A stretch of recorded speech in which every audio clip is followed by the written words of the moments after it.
Good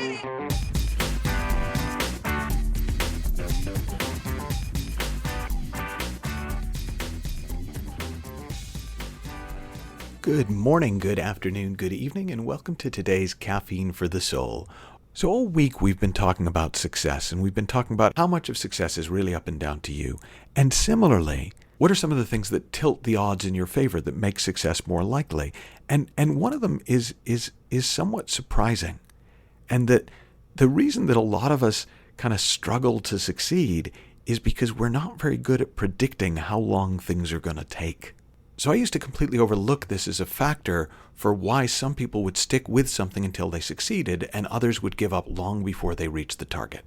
Until one day I was watching a coaching session that George Pransky was doing, and he was coaching a writer, and this guy was saying that he couldn't get himself writing. He had writer's block, and of course as a writer I had a lot of ideas about how to overcome writer's block, but George just kept saying he didn't really understand what writer's block was. And this went on for a while, and the guy's trying to explain it to him, and I almost jump up at one point to explain to George what writer's block is like. And finally George asked a question that had literally never occurred to me.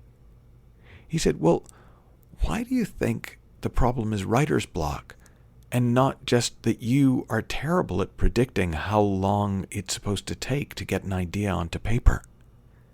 So if you want to lose 30 pounds in 3 months and 90 days later you've lost 15 pounds, why did you fail? Did you fail because you didn't try hard enough? Did you fail because your metabolism was rigged against you?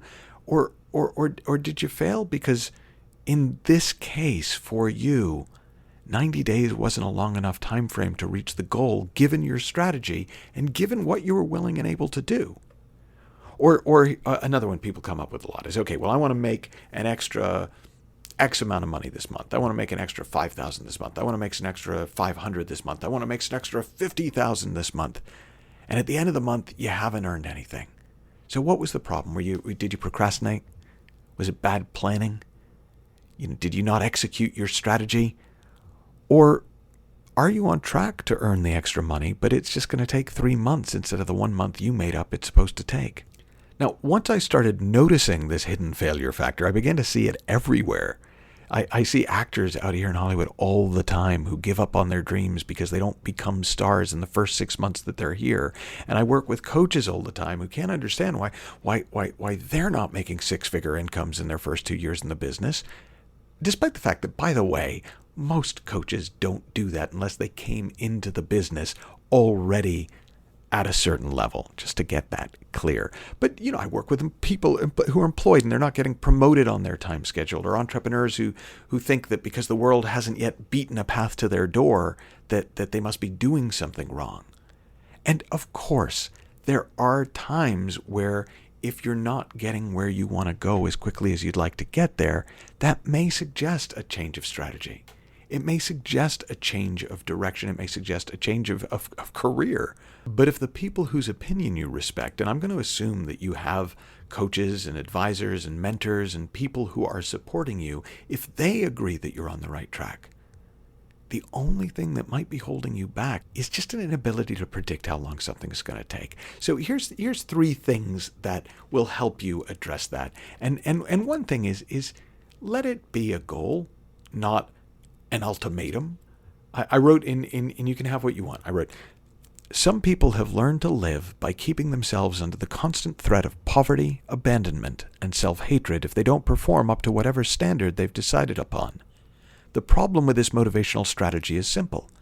If you keep putting a gun to your head, at some point you're going to want to pull the trigger.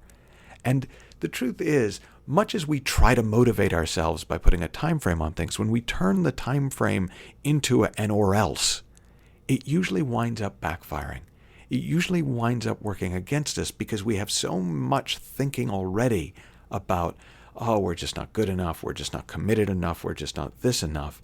And those kind of ultimatum time frames tend to trigger all that thinking and just take us down and make us kind of want to give up, not move forward. Now, a second thing that you can do is set a more unrealistic time frame. So in Creating the Impossible, which is a program I run every year, it's the name of my upcoming book for Hay House, we set a time frame that is deliberately too short for people's impossible projects, so that to succeed within that time frame would be almost completely impossible.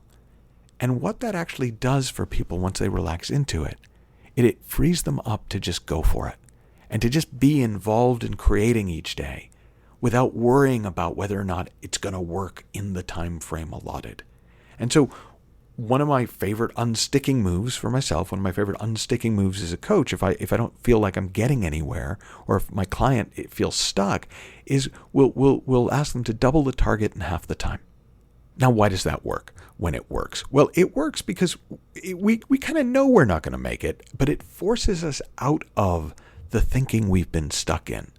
We take the false deadline pressure off our minds, and we free ourselves up for new thought, for more fun thought, for more creative thought. And because we're now just playing a game, double the target in half the time, 10 times the project in a tenth of the time, we sometimes come up with brand new strategies that would never have occurred to us when we were trying to reach our targets in a realistic time frame.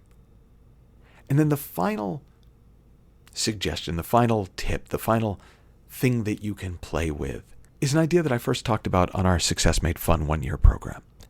And we used to say that the fastest way to future rewards is by following present joy.